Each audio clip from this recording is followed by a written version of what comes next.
प्रधानमंत्री नरेंद्र मोदी आज असम दौरे पर हैं। अपने दौरे में पीएम मोदी ने 7 नए कैंसर अस्पताल का उद्घाटन किया। वहीं दीफू में आयोजित रैली के दौरान पीएम मोदी ने असम के लोगों से कहा कि डबल इंजन की सरकार जहां भी हो वहां सबका साथ सबका विकास की भावना से काम करती है। उन्होंने कहा कि प्रदेश में डबल इंजन की सरकार डबल विकास कर रही है।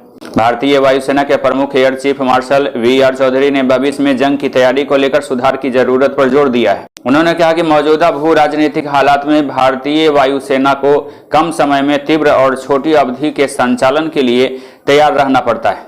कांग्रेस के पूर्व अध्यक्ष राहुल गांधी ने केंद्र की मोदी सरकार पर जोरदार हमला किया है।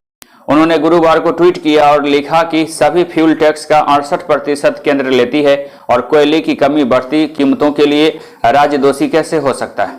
भारत की राजधानी दिल्ली के 40 गांवों के नाम बदले जाएंगे। हालांकि 2014 के बाद से लेकर अब तक दिल्ली में प्रधानमंत्री आवास, रेस कोर्स से लेकर कई सड़कों और इमारतों के नाम बदल दिए गए हैं। अब यहां के गांवों की बारी है। खबर है कि केंद्र में सत्तारूढ़ सियासी दल भाजपा ने दिल्ली के 40 गांवों के नाम बदलने के लिए अरविंद केजरीवाल सरकार के पास प्रस्ताव भेजा है। बच्चे देश के भविष्य हैं और इनके भविष्य को सजाना, संवारना और इनका नैतिक उत्थान की जिम्मेवारी हर नागरिक के कंधे पर है। इसी उद्देश्य की पूर्ति के लिए अब झारखंड के धनबाद बाल सुधार गृह में बच्चों के बीच शैक्षणिक पाठ्यक्रम की पुस्तकें एवं नैतिक उत्थान की पुस्तकें वितरित की गई हैं। यह बातें गुरुवार को जिला विधिक सेवा प्राधिकार के सचिव सह अवर न्यायाधीश निताशा बारला ने कहा। उन्होंने कहा कि 19 फरवरी 2022 को झारखंड उच्च न्यायालय के जस्टिस डॉक्टर एस.एन. पाठक ने बाल सुधार गृह का निरीक्षण किया था और बच्चों के नैतिक और शैक्षणिक उत्थान के लिए उन्हें शिक्षित बनाने के लिए शैक्षणिक पाठ्यक्रम पर आधारित पुस्तक वितरित करने का आदेश दिया था। कोरोना महामारी की पहली लहर के दौरान प्रधानमंत्री केयर फंड में करीब 1500 करोड़ रुपए का योगदान देने वाले देश के प्रमुख उद्योगपति रतन टाटा ने अपने जीवन के आखिरी वर्षों को स्वास्थ्य के लिए समर्पित करने का ऐलान किया है। उन्होंने गुरुवार को असम के डिब्रूगढ़ में प्रधानमंत्री नरेंद्र मोदी द्वारा कैंसर उपचार केंद्र के उद्घाटन के अवसर पर इस बात की घोषणा की। झारखंड के वित्त मंत्री डॉक्टर रामेश्वर उरांव ने कहा कि झारखंड में अच्छा ब्यूरोक्रेसी नहीं है। उन्होंने कहा कि जब झारखंड संयुक्त बिहार में था तब यहाँ का ब्यूरोक्रेसी बेहतर था। बिहार में करीब 1 दर्जन नौकरशाहों का तबादला कर दिया गया है। सरकार की तरफ से तबादले की अधिसूचना भी जारी कर दी गई है।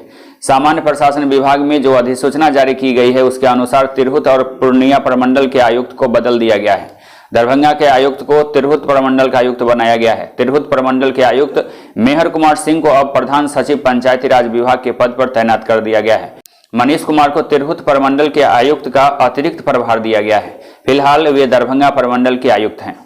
कोरोना की चौथी लहर की संभावना के बीच एक बार फिर से नया वेरिएंट BA.12 मिलने से हड़कंप मच गया है।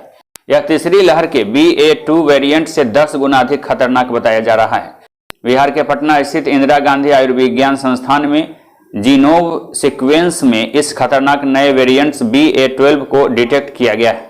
कोरोना के बढ़ते मामले को देखते हुए लोगों ने एक बार फिर से मास्क का इस्तेमाल तेज कर दिया है। बिहार के बाजारों में लोगों के पसंद के हिसाब से कई तरह के मास्क उपलब्ध हैं। अब मास्क लोगों की दिनचर्या का हिस्सा बन चुका है। ऐसे में मास्क के ऊपर भी बाजार का प्रयोग होने लग गया है। इधर भूमिहार ब्राह्मण सामाजिक फ्रंट का संवाद यात्रा गुरुवार को मुजफ्फरपुर जिले के मरवन पहुंचा। इस क्रम में मरवन स्थित पूर्व सरपंच मनोज कुमार सिंह के आवास पर कार्यक्रम का आयोजन किया गया था। फ्रंट के कार्यकर्ताओं का बैठक हुआ। प्रखंड अध्यक्ष संतोष कुमार शाही की अध्यक्षता में इस कार्यक्रम का आयोजन किया गया था। फ्रंट के कार्यकारी अध्यक्ष पूर्व मंत्री अजीत कुमार भी यहाँ मौजूद थे। उन्होंने कहा कि हमारे समाज का गौरवशाली अतीत रहा है। हमारे पूर्वजों ने समाज को बहुत कुछ दिया है। इस परंपरा को कायम रखा जाएगा।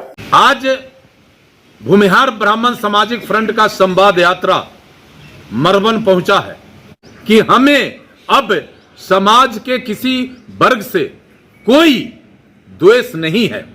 हम सबके साथ अपने पूर्वजों की तरह हम सबके साथ चलने को तैयार हैं और चल रहे हैं।